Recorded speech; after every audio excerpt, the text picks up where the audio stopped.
To kick things off, let's take a look at this masterpiece, Highlands Links.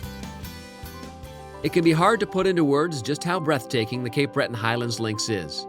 Carved out of a fantastic landscape by legendary Canadian designer Stanley Thompson many decades ago, Highlands Links was described by Thompson as his mountains and oceans course, and never were truer words spoken. Though Highlands qualifies as a stiff test of golf, its real delight lies in its surroundings. Not many layouts provide the combination of beauty and beast that Highlands does.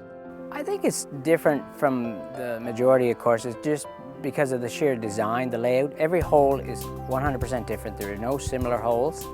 The layout is taken from the land. He just used what he had. He didn't move it around. And I think the way he designed his greens and the bunkering around the greens, I think it's quite unique in the world to find a golf course like this anymore. Always near the top of our top 100 golf course rankings in Canada, Highlands Links' recent efforts to improve and more closely resemble the course Thompson originally created have paid off. With the help of designer Ian Andrew, bunkers have been restored and trees have been removed to allow sunlight in. That's not only helped with conditioning, but has also opened up ocean vistas at almost every turn.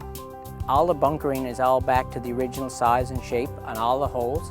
We've had a lot of work done in tree clearing, which has really opened up the vistas. 3 or 4 years ago, you'd see the water on 4 or 5 holes. Now you can see the water on 11 holes. So despite being more than 70 years old, Highlands Links now more than ever has returned to the course that Thompson first designed. In fact, the tee boxes on several holes display black and white photos from decades ago to show golfers how a hole was initially laid out. When Ian came to do the bunkers, we were able to access quite a number of photos, and we took all the 1941s, which were when we opened, and we've had them mounted, and we put them on the tee in pretty much the exact location where the photo was taken in there, just so people can see how the viewscape has not changed. And that's good news for golfers because there's no doubt the Cape Breton Highlands Links is one unique and memorable golfing experience. While the golf course offers spectacular views of the Cape Breton Highlands, there's no better place to marvel at nature's beauty than along the Cabot Trail. Stretching out nearly 300 kilometers, the Cabot Trail delights travelers with stunning elevations and full 360-degree panoramas of tree canopies and blue ocean water. Take advantage of the world-class hiking trails, soak in the sun and salt water in the air from any one of the perches along the road, or stop in one of the charming communities along the way for a warm welcome and some tasty seafood. As you journey along the Cabot Trail, you'll find yourself in the small Acadian town of Cheticamp, home to the underrated Le Portage Golf Club. Playing host to a Canadian Junior Golf Association event this summer, Le Portage is a very player-friendly course. I think a skilled golfer to average golfer and even your high handicapper can play here. Everyone enjoys the course because it'll reward good shots, and it'll also allow maybe the loose shot to get away and not penalize you as much as other courses. The par 5 8th hole at Le Portage is arguably the club's best. Standing atop the tee box, you'll notice hazards on each side of the fairway and a number of sand traps guarding the green. A classic risk-reward design forces you to strategize before you strike your ball. The par 5 8th hole is our signature hole here at Le Portage Golf Club. It's a par 5 with 2 ponds guarding the fairway. The hole can be played risk-reward. You can either lay up with a hybrid off the tee, hit a good second shot and have a good third shot into the hole, or you can challenge the hole with a driver, landing your drive between the 2 bunkers, and you can definitely reach the green in 2. It's guarded by a lot of bunkers from 150 yards and in, but it will give up a good score if you hit 2 great shots. Armed with stunning scenery throughout the golf course, Le Portage pleases players with vistas of the Cape Breton Highlands in the distance. Combine that with beautifully manicured greens and fairways, as well as a relaxed atmosphere, and Le Portage is a fun and enjoyable round of 18 holes. Well, one of the best things about the Le Portage Golf Club in Cheticamp is its hospitality. It's a very relaxed atmosphere. It's a fun place to play golf, a fun place to spend time vacationing. The people are great. Everyone's open to a good time. Golf and sport and music and laughter and good times. The players here love golf, the members, but at the end of the day, a cold drink and a good story and a good laugh is what makes this club very fun and enjoyable to play and be a part of. Well, last year, SCOREGolf magazine awarded Cabot Links the best new golf course in Canada, and that was to exactly no one's surprise. In fact, if there had been a prize for the best new golf course in the universe, I'm pretty sure this place would have won it. Let's have a look now at the fabulous Cabot Links. 1 year into operation, Cabot Links is relishing in the rave reviews Rod Whitman's minimalist design has received. The property garnered a lot of hype before opening, and it's most certainly lived up to the advanced billing. The scores of players who tee it up daily all find out the same thing. This is true links golf. Making it feel like a true links, making it, play like a true links, and obviously then being heralded as a true links. It really is, it goes to the core of it, from, the fescue grass to the firm turf, all of that stuff I think is what makes up, what it is. While Cabot Links' rugged oceanfront terrain earns most of the praise, the course has done its best to involve the local community of Inverness. Hundreds of jobs have been created, as well as a new boardwalk along the beach for pedestrians to enjoy the magnificent Northumberland Strait. Running adjacent to the beach is the new 12th hole, a shoreline par 3 that replaced a shorter inland hole. Protected by sand dunes and greenside bunkers, it's one of only a few changes needed at Cabot Links for the first 12 months. The nice thing about the first year and thinking about those reactions have been, one of surprise that, the food was better than people thought, or the beach was here and, the water was as warm as it was. And, particularly from folks coming from, central Canada and the northeastern United States, that has been a great asset for us. Those who already have a round in at Cabot will be eagerly anticipating the opening of a second 18 track called Cabot Cliffs. Already under construction down the road, it'll add another element to the 5-star golf destination Cabot Links is quickly becoming.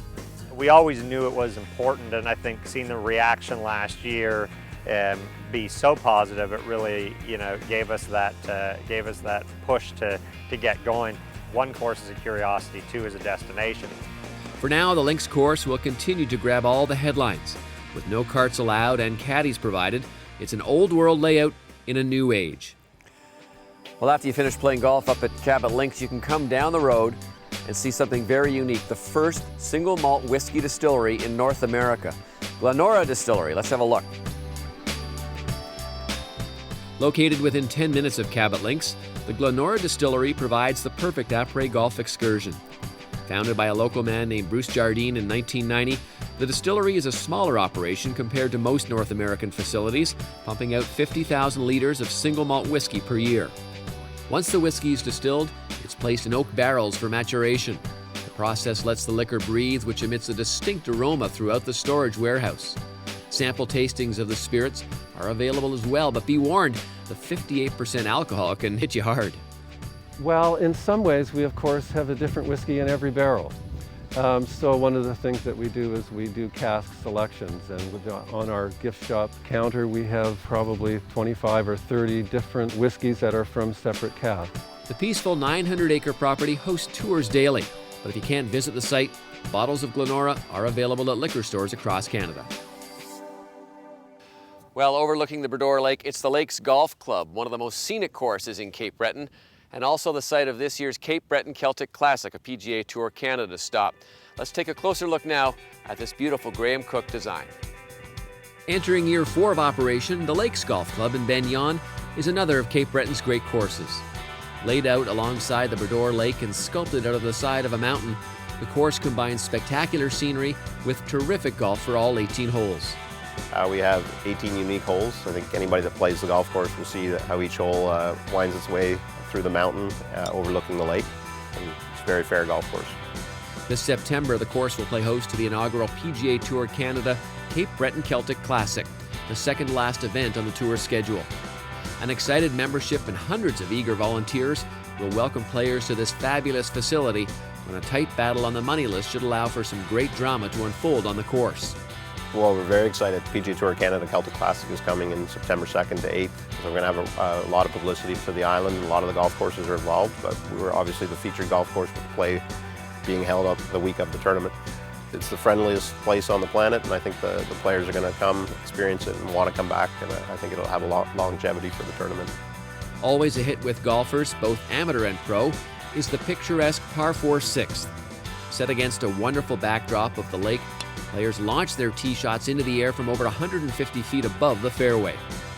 I think number 6, not just myself, anybody that comes here would say it stands out. You're a very elevated tee. Yeah, there's a chance to drive the green, but also a smart play is to lay it up. But the scenery there, you can see pretty much the majority of the Bredor Lake. On the back nine, the finishing stretch of par 3, par 5, par 3, par 5 is sure to test the game of PGA Tour Canada players and create some theater for spectators. Highlighted by the 17th, the hole is deceivingly tough with an elevated perch overlooking a dangerous green and bunkers. 17's a short par 3, 155 yards with a huge backdrop of the lake. Very tough hole. It looks fairly easy from the tee, but once you play, you'll realize that it's a well-positioned shot in order to even come out with a par. The players from the PGA Tour Canada are going to experience some good scoring holes, and I think myself, the tournament will be decided on those last 4 holes. The Celtic Classic at the Lakes will be the marquee attraction during Cape Breton's Festival of Golf during the first week of September. Along with the CJGA event at the Portage, a kilted tournament will be taking place at Highlands Links, and 2 passes to play with a pro at Cabot Links are also up for grabs. There are lots of details available online about what should be a great week. A short drive from the Lakes Golf Club is one of North America's great fly fishing rivers. Grab a few rods and step into the waters of the Margaree, which stretches out around the island about 120 kilometers. Fly fishing is a fairly easy technique to learn, but there are a number of local guides who are available to provide you with some lessons. Some people that, if they want a guide, what they're looking for is find their way around, show them different pools, accesses, approaches, possibly different techniques. Some people come in, they've never used a fly rod before, so what they're going to need is instruction. The local fishing season in Margaree opens every year on April 15th and runs until the end of October. With 37 fishable pools, there's plenty of serene spots to pick from.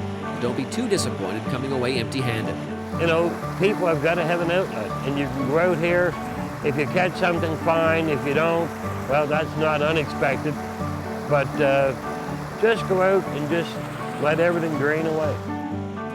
I had my chance to snare us some salmon or speckled for lunch, but it wasn't my day. Don't worry, there's always something in the fridge. Rounding out the wonderful selection of Cape Breton courses is the beautiful Bell Bay Golf Club in Quebec. This gem, which has consistently ranked in our top 100 courses in Canada, is a very forgiving layout that rests on the northern side of the Bredor Lake. The Thomas McBroom design flows along the land to make for interesting rolls and bumps on the fairways, and especially on the greens. Always well-conditioned, Bell Bay boasts an excellent collection of holes, including the par 5 fourth, which can be reached in 2 shots as strong helping winds blow off the water. As with most holes, a fabulous view of the lake is an added feature. On the back nine, the par 3 17th is one worth noting. A steep drop from the tee and a wooded creek that devours any shots left short add plenty of intimidation. And if you do stick one on the green, a subtly breaking putting surface forces you to earn your birdie. Altogether, Bell Bay's spectacular views and challenging holes combine for a premier golf course on Cape Breton Island. This year, Cape Breton is celebrating Louisbourg 300, marking 3 centuries since the founding of Isle Royale. The National Historic Site, rebuilt and run by Parks Canada, lets visitors tour the grounds where the French fortified against the threat of British invasion. At its peak, this was the 3rd busiest port in North America. Despite only being 1/5 the size of what it used to be, the fortress provides a glimpse into life in the 18th century, where settlers cooked over a fire, built wooden boats, and even kept livestock. On site, you can learn to be a cannoneer by living the life of a French artillery student, learning about siege warfare. And if you're over the age of 16, you can finish the day by firing a cannon. But as I got to learn, these cannons weren't even the biggest they used. All right, well, one of the big features here at Fortress Louisbourg is firing these cannons, and Eddie, you're the cannoneer here, and you're going to teach me how to fire this cannon, right? Exactly. But tell me a little bit. This is just a little cannon. This is a little one. This is an 8-pounder. Cannon went all the way up to a 36-pounder. So they fire a ball that actually weighs 36 pounds, and this is only a small one. Well, he's going to show me how to do it right now. Let's go through and fire this cannon, okay? Okay.